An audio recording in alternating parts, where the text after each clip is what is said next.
Magandang araw sa inyong lahat. Ako po si Alvin Barcelona at kayo ay manonood ng The Feast Light.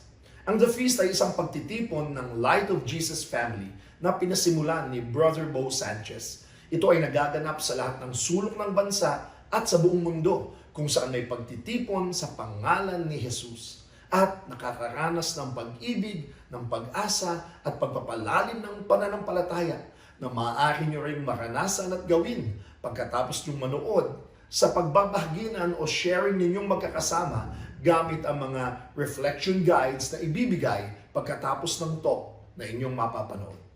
Simulan na natin ang ating feast sa ating panalangin.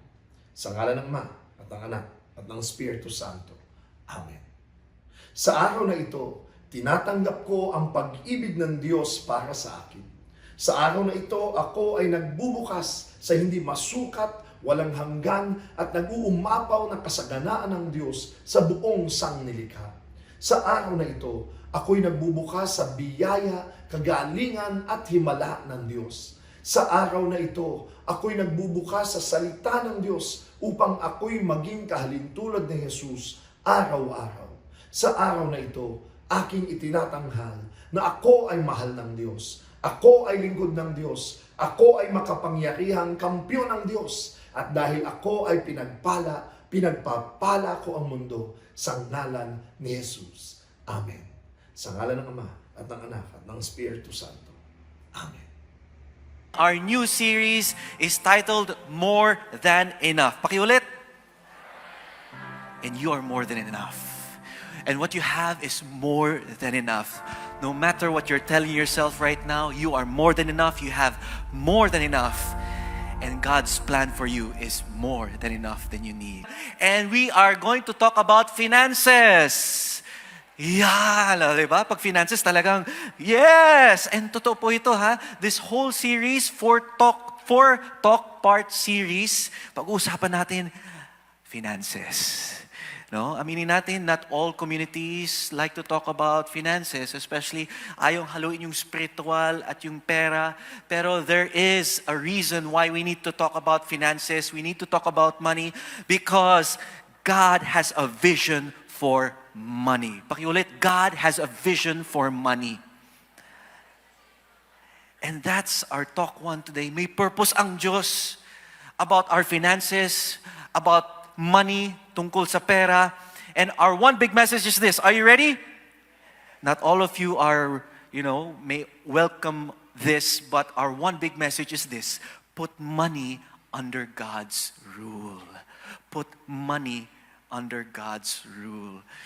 Maybe ngayon, Brother Tony, nako, medyo challenge po yan. Gusto ko, hawak ko yung pera ko. No? Gusto ko, kontrolado ko yung pera ko. Tama po? Yes, and that's true. Yan nature natin. Gusto natin protektado yung finances, yung resources. True. Pero that's a challenge we want to give to you in our message today. Put money under God's rule. Pero itong opening question ko muna sa inyo. Are you ready? Does money buy happiness? Yes? Yes? Sino nagsasabi hindi? Medyo divided tayo dyan, no? May nagsasabi, yes, Brother Tony, money buys happiness. Yung iba, hindi. Pero ito, just to complicate niyan, maging devil's advocate lang ako ng konti dito, We'll go to a survey ayon sa United Nations World Happiness Report 2024, last year. Ayon sa mga United Nations, ito, ang happiness report nila, based sa GDP, okay? GDP, GNP, Gross National Product, rather, sorry. And number 1 is Finland. Finland, pinaka-happiest. Number 2, Denmark. Number 3, Iceland. Number 4, Sweden. Number 5, Israel. Israel before, bago yung war, No? Bago yung gera. 6, Netherlands. 7, Norway. 8, Switzerland. 9, Luxembourg. 10, Australia. Itong pinaka-happiest. Ayon sa survey ng United Nations, pinaka-happiest sa buong mundo. Saglit, Brother Tony. Akala ko kasamang mga Pilipino dyan. Akala ko kasamang Pilipinas. Aren't the Filipinos supposed to be the happiest people in the world? Yes or yes? We are happy. Tama po, especially na tayo ang pinaka-hospitable sa buong mundo. Isa sa mga pinaka-hospitable, friendly, ang daming mga friendly staff, friendly security guards, di ba? Mas lalo pag simple lang ang buhay, kanin, tuyo at kamatis, masaya na tayo dyan. Tama po? Pero mahal ang kamatis ngayon. Ang mahal ang kamatis ngayon. O, paano naman yan, Brother Tony, no? Pero simple lang tayo mga Pilipino, no? Ang dami nating piyesta, di ba? Parang bawat rason may piyesta, may pang-graduation, pang-birthday. We can find a reason para mag-piyesta, no? And every time there's a moment to celebrate, nagsasama-sama tayo, we can spend, no? And we're happy about it. Pero ito, ayon uli sa United Nations Report of World Happiness. Report nila itong 2024, ha? Before, pang 71 tayo. 71. Pero last year, 2024, medyo nag-level up ng Pilipinas, pang 53 na. 53. Pero sa totoo lang, kasi kung gross national product ang ano, kasi it's based on, yung standard of measure neto is yung produce of services, produce of products. So ano yung produce natin? Pero sad to say, that is not the same for all countries. Because we're also a third world country. Affected tayo bilang third world country, di ba? But there is one more third world country that they declare they are one of the happiest. Pero ayon sa report uli ng United Nations, they are the 96th. At ito ang Bhutan. Alam niyo yung Bhutan? Baka hindi niyo naabutan. Yes, mabuti man patok yung joke ko dyan. Okay. Tingnan natin sa mapa. Saan ang Bhutan? No? It's a small country. Nasa gitna siya ng China at India. No?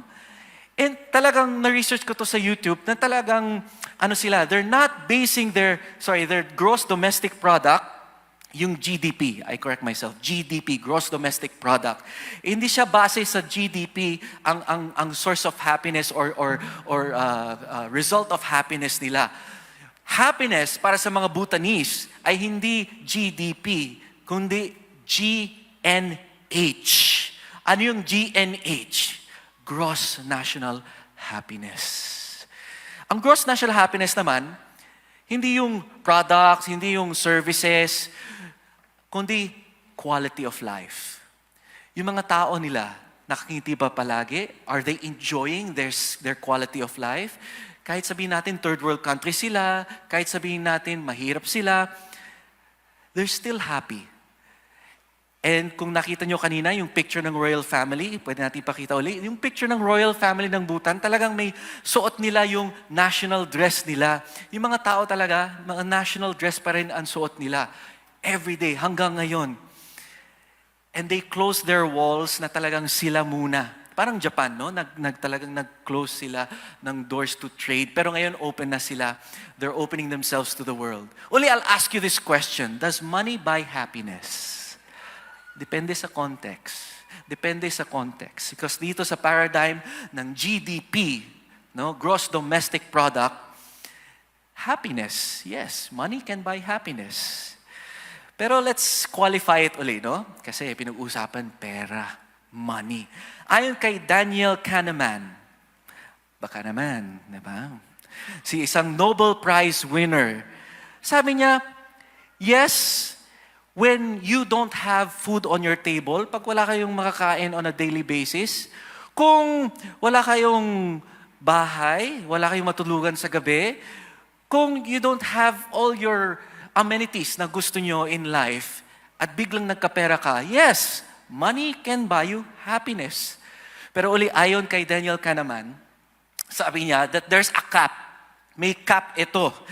Because he studied, pinag-aralan niya ito sa US. May cap na a certain amount of, example lang ha, capital of $75,000 annually na binibigyan sa mga citizens.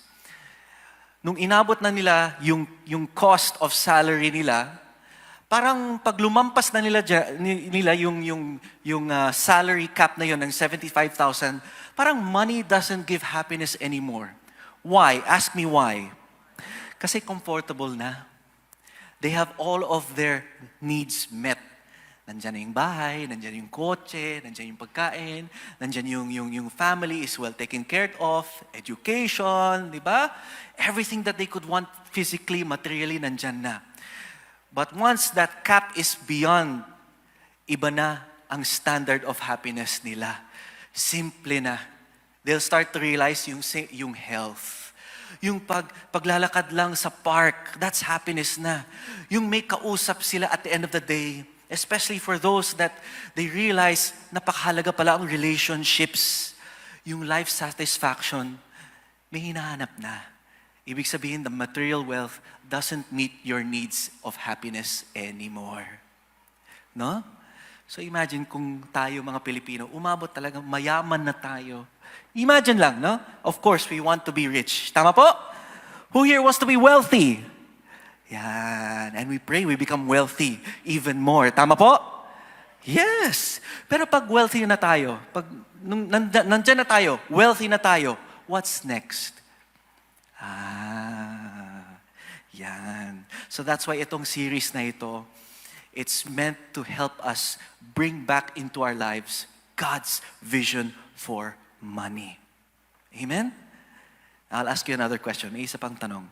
Do you see money as God sees it or as the world sees it? Ayun. Ito ang purpose ng ating series na ito, ha? To change our perspective. Ang ating paradigm tungkol sa pera. To make it align to God's vision for us. The goal of this series is to realign how you perceive money to God's vision of money. By taking on God's vision for money, we pray, itong series na ito will be a powerful one for you. Do you believe in that? Do you want to be excited for that? Maiba ang perspektibo natin and bring transformation in our relationships with money and with your life. Amen? Let's jump into God's Word. Ito, Matthew 6:19-21. Do not store up treasures for yourselves on earth, where they will be destroyed by moth and rust, and where thieves break in and steal. Rather, store up treasure for yourselves in heaven. Where? In heaven. Konting qualification dyan mamaya, ha? Where neither moth or rust destroys, and where thieves cannot break in and steal. For where your treasure is, there your heart will be. Pinag-usapan natin to last Sunday, no, sa ating talk. So our talk has two parts. How many? Pag-usapan natin tong pera. There's two things we want to talk about. It's the problem of money and the purpose of money. Unang-una, the problem of money. True or false? Money is the root of all evil. Medyo divided, ha? Ulitin ko. True or false? Money is the root of all evil. Medyo naguguluhan na, no? False. Well, let's rephrase that, no? And we go back to Scripture. Ito, binanggit ni San Pablo ito sa 1 Timothy 6-10. The love of money is the root of all evils. And on their desire for it, some have wandered away from the faith and pierced themselves with many serious wounds. Sa totoo lang, ang pera ay material na bagay. Tama? As same as your cell phone. As same as your car. As same as isang kutsilyo na pwede niyong gamitin either to cut food, na gamitin pang luto, or, alam niyo na, money is also a material thing. Pero, it's not the morality of money that's the problem, but the morality of the heart. Ngayon, pag may hawak ka ng pera, ano yung pumapasok sa puso mo ngayon, kapatid? Yan, pagtanggap mo ng 13th month pay, nako, ano pumapasok sa isip mo, kapatid? Because there's a warning we want to tell you today that is so true of all of us. Aminin natin, we have all been guilty of this. Ako din, I'm actually preaching to myself here as well. There's a warning. When we accumulate wealth, we're tempted to be selfish. We're tempted to kill, to steal, and to destroy. Hindi yung pera. Money is not evil, but it's what in the heart of man. Amen? Amen? Totoo lang mga kapatid, money, magnifier lang yan. Pag dumating na yung pera, pagdating yung finances, pagdating yung blessing, it's a magnifier. It simply magnifies what is already there in your heart. Do you believe you'll become rich? Do you believe you're already wealthy? Pagdating ng finances, what do you do with it now? But before you receive that wealth, and I believe all of us will receive the blessing of wealth in God's time. Amen? First of all, ask yourself, sino ba ako? Who am I before I receive this blessing? Ako naniniwala ko will be blessed this year. Financially, relationships, in our work, in our businesses. That's what the Jubilee year is all about. Pero before those blessings come and they're on their way, sino ba ako? Am I a generous person or am I a greedy person? Yan, huwag niyong sagutin. It's between you and the Lord. Balikan natin uli si San Pablo to first in his letter to Timothy 6:10. The love of money is the root of all evils, and in their desire for it some have wandered away from the faith and pierced themselves with so many serious wounds. It's the love of money that causes us to be corrupt. It's the love of money. Tama po, nakaka-relate tayo dito. Especially pag ito ang pinag-awayan kadalas. Tama po, mga mag-asawa. Hi. Hello. Can I see a show of hands? Lahat ng mga mag-asawa po dito or may asawa? Yes. Tama po ba? Ito ang reason kung bakit kayo nag-aaway. Tayo ay pera. Tama po ba? Yes. Ayon sa mga surveys ng mga couples, number 1 po yan. Pangalawa na yung in-laws. Tama po. Totoo.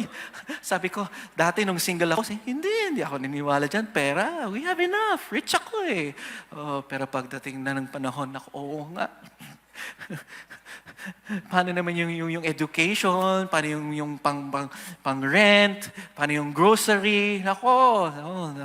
Mas lalo yung mga singles. When you get married, you have to die to yourself. Mga singles dyan, hi. Singles, yan. I'm not discouraging you to not get married, ha? I'm sinasabi ko lang, challenge lang pagdating ng pera, ha? So, pag-usapan nyo yan. Alright? Sa magkapatid, yan, pinag-awayan yan. Mas lalo yung mana, no? Na manahan from the parents, sa mga magulang, yung pera, yung lupa, ako, to the point na talagang aabot ng korte. There are stories na magkapatid, no? Talagang nakulong or kinulong ng brother yung sister because of money, because of wealth. Kailangan ba umabot sa ganun? Because of the love of money and material wealth. Dear friends, greed, what is greed? Greed is the disordered love of money and the disordered dependence on material things. Or greed. Pakiulit, greed. Intense selfish desire to possess something, whether it be wealth, power, fame, reputation, or food. Yes, kasama ang food. Naalala nyo yung pandemic, di ba?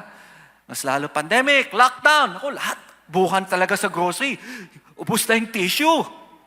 Bakit ubus yung tissue, no? Talagang ubusan na yan. Kailangan mag-hoard up ng mga material things. Luke 12:15 says, watch out. Pakisabi sa katabi, watch out. Watch out and be on your guard against all kinds of greed. Life does not consist in abundance of possessions. That's why life is more than your wealth. Life is more than your possessions. Pero don't get us wrong. Money and wealth is not the most important. Tama? Parang ilan lang sumasagot, ha? But wealth and money supports all other things that are important in our lives. Do you agree? Siyempre, kung lalabas kayo ng family, magsa-celebrate kayo, kailangan ng pera, di ba? Pangbili ng pagkain, pang outing. But then again, don't focus on the means to an ends. Amen? Kasi ang ginagawa kasi natin, kadalas, ang pera ay ends eh. Yan, pumapasok na ang greed. Sneaky ang greed. Some signs of greed include this. Yan. Self-check tayo, ha? Self-check. Some signs of greed include being overly self-centered, lacking empathy, You're lacking an understanding and compassion sa kapwa-tao. You're not thinking of others anymore. Being never satisfied. Ito si John Rockefeller. Baka narinig niyo. John Rockefeller is one famous, wealthy, rich American in the whole of earth. In history, talagang napakayaman yan si John Rockefeller. May nag-interview sa kanya na journalist. Sabi niya, ang tanong ng journalist, when is your wealth enough? When is enough enough? Sabi, ang sagot ni John Rockefeller, ask me what? Just a little more. Just a little more. So, ibig sabihin, it's never enough. Parang okay, satisfied ako, pero parang may hanggan. Gusto ko pa. Ng konti pa. Eh di masaya na ako. Konti lang. Pero, it never ends. No? Or being a master of manipulation. May mga ganitong kaibigan kayo na talagang because they're greedy, nagmamanipulate na sila. Hi. Hello. Am I speaking to someone here? Now, I'll ask you this question. Parang heart-wrenching, no? Talk 1 pa lang to, heart-wrenching na, no? Nako, my question now to you is this. Have you ever confessed the sin of greed? Yes or no? Yes, I hope. Ito ayon sa mga pare, no? Sabi ng mga pare na that I also hear. Sabi nila, kadalas sa mga na inaamin or kino-confess ng mga kasalanan ng mga confessees is sexual sins, no? Yan ang pinaka-common. Masturbation, pornography, sexual fantasies. Pero bihira yung nagko-confess na greed. Bakit kaya? Huh? Greed is so sneaky. Ask me why. More often than not, di natin napapansin. We're not aware that greed is sneaking into our lives. And there are 2 things why that greed sneaks into our lives and into our hearts. 2 reasons. First, it can be so easy. Napakadali to justify greed as taking care of myself. Ay, deserve ko ito. Diba? Reward ko naman ang sarili ko. Pinaghihirapan ko itong trabaho ko, yung pinagdaanan ko. Lord, reward ko naman to sa sarili ko. Pero you'll start to realize greed siya, but pag over na, exceeding na, yung parang reward mo sa sarili mo, mag-spa ako once a month, pag-reward ko sa sarili ko. Yung pala na hindi lang once a month, nagiging every other week. Na-enjoy. Yung pala hindi na after 2 months, 3 months, hindi na every other week, every week na. I'm not against na pag-massage and rewarding yourself, Don't get me wrong. It's good to reward yourself. But you should catch yourself. Baka sumusobra na. Baka you're spending your money on things that you can be generous about more than yourself. Hi. Hello. Aminin ko, guilty din ako dito. No? Ako, I'm a fan of Marvel and DC, no? Mahilig ako magbasa ng mga comic books. Yan, yun talagang pag nakita mo may bagong comic book, naku, parang yan gusto ko kasi fan ako ni Superman, fan ako ni Batman, parang gusto ko ano yung sunod na story nila. Naku, pero I realized, naku, baka I'm living beyond my means kung bili ako ng bili. So I have to tell myself, op, tigilan mo na yan. Yan. Kailangang pigilan yung sarili. That's why we cannot do it alone. We need to ask God's help in controlling our greed. Amen? Second is this. It's so easy to point out to more greedy people out there. Siya naman, dalawa na yung paa niya, pero ilang pares ng sapatos, di ba? Libong-libong pares na. Naku, ito, parang ilang kotse na. Kahapon, Ferrari. Next month, Lamborghini. Yaman nyo. Kahapon, Civic. Ngayon, ibang kotse. So, okay lang. Bili ako. I-treat ko naman yung sarili ko. Isa na lang. No. Toyota FJ Cruiser. Wow. Diba? Parang alam ko yung kotse. No?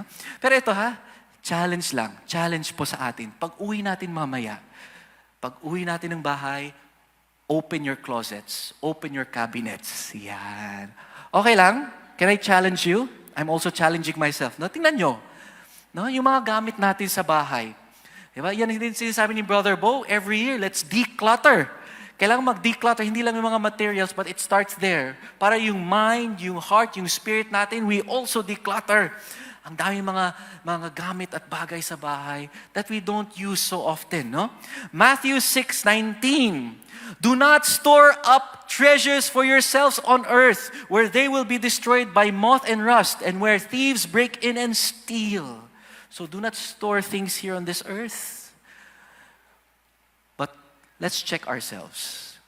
I have 3 soul-liberating questions to help us overcome this need to accumulate wealth and material possessions. Are you ready? Di ba? 3 questions.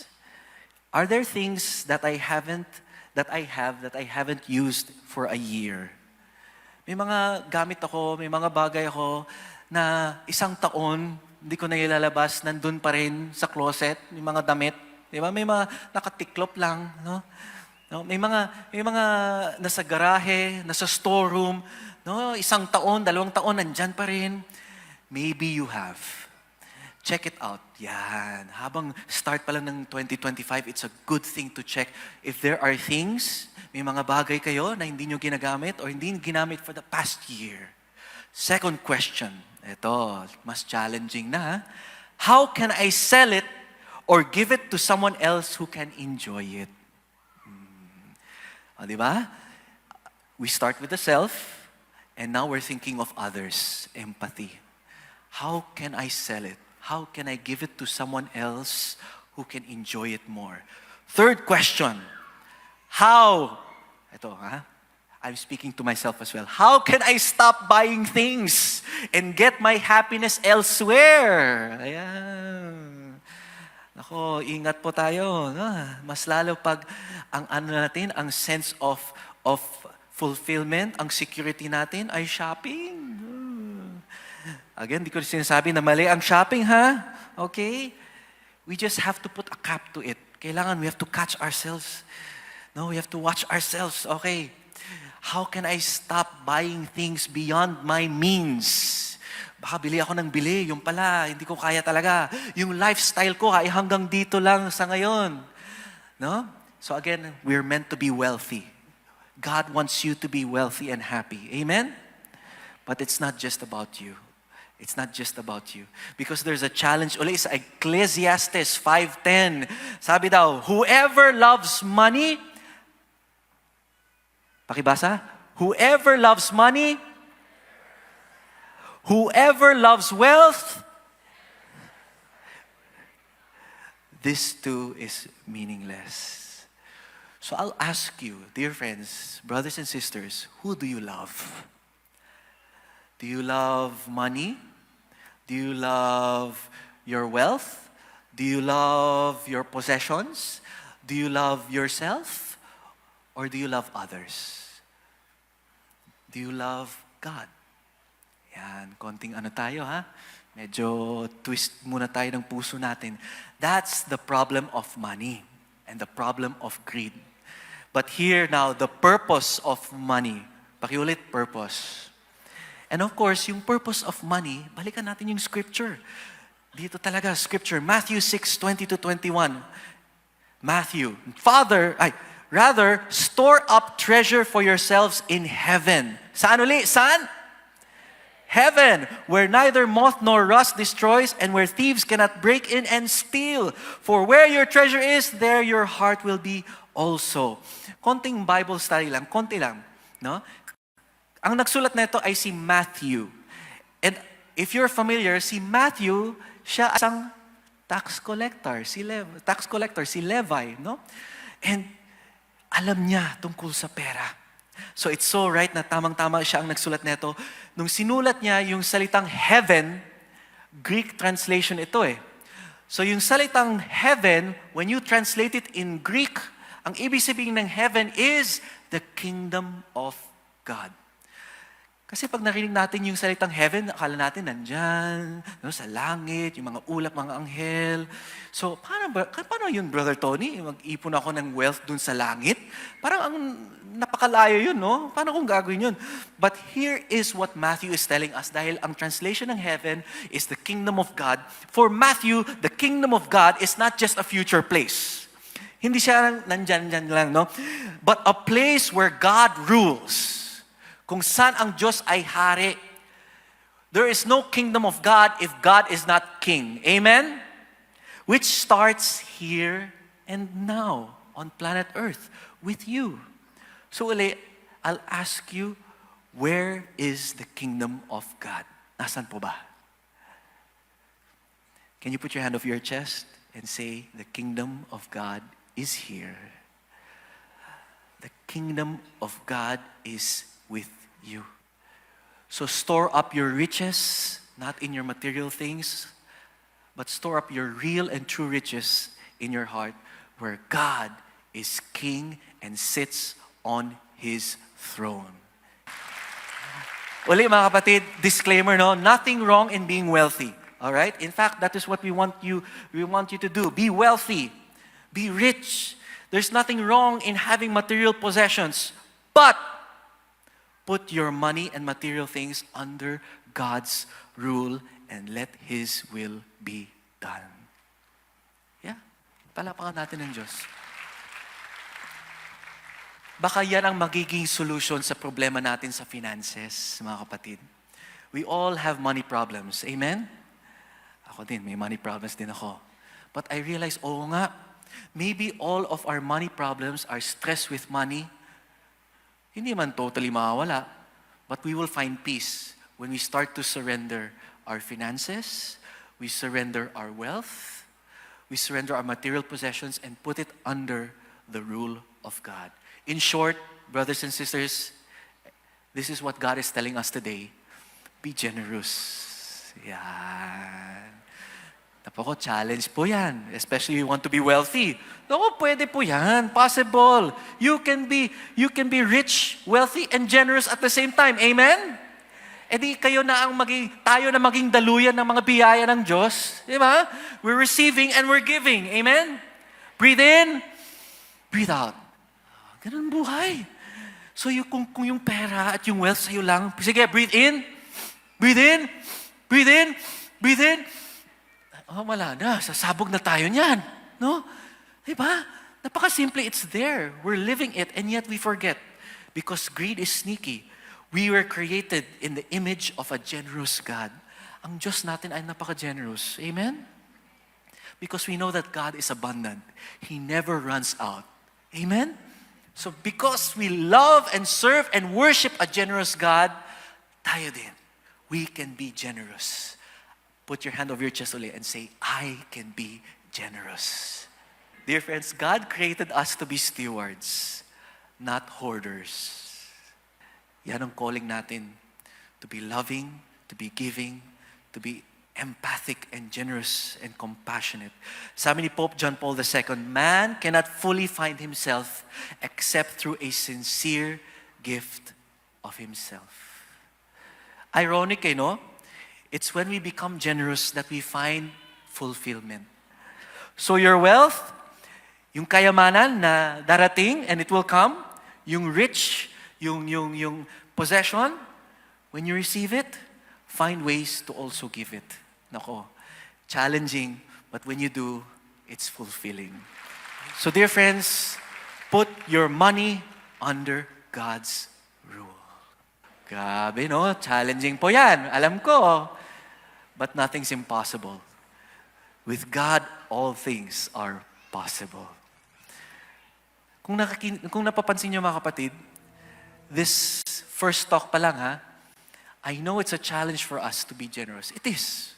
Sa totoo lang. Especially, ang dami nating iniisip to make ends meet. Especially for breadwinners. Especially for those earning. No, yung mga finances natin, talagang we teach you how to be financially wise. Tama po. But always remember that what we receive comes from God. Amen? And when we think when we remember, kung iisipin natin, how giving is who God is, what's there to stop us from giving others as well?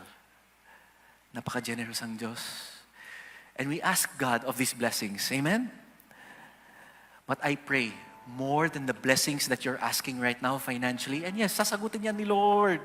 He will give you that blessing in time. Do you believe in that?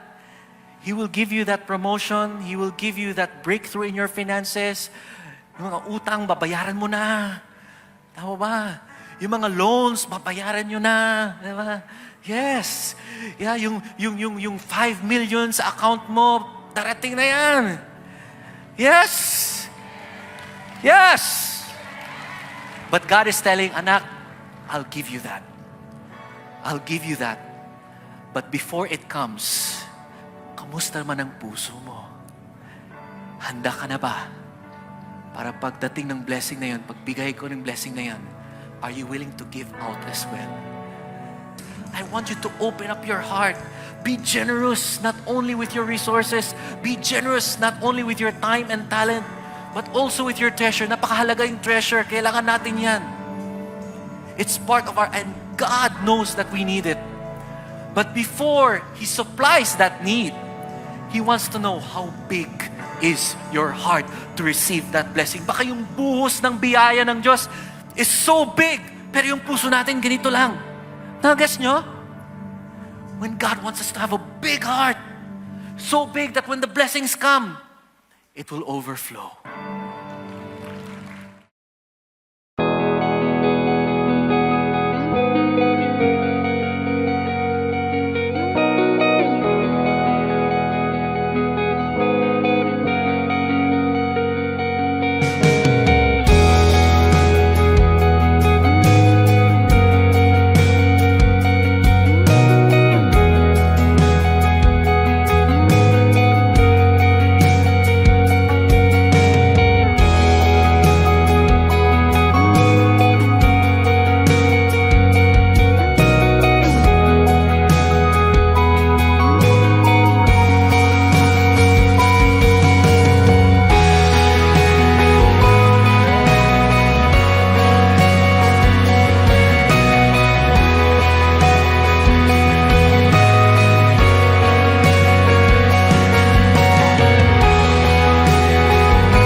Jesus, I offer with my full trust and my full love. And I believe you will bless me more so I can give more. In Jesus' name, amen.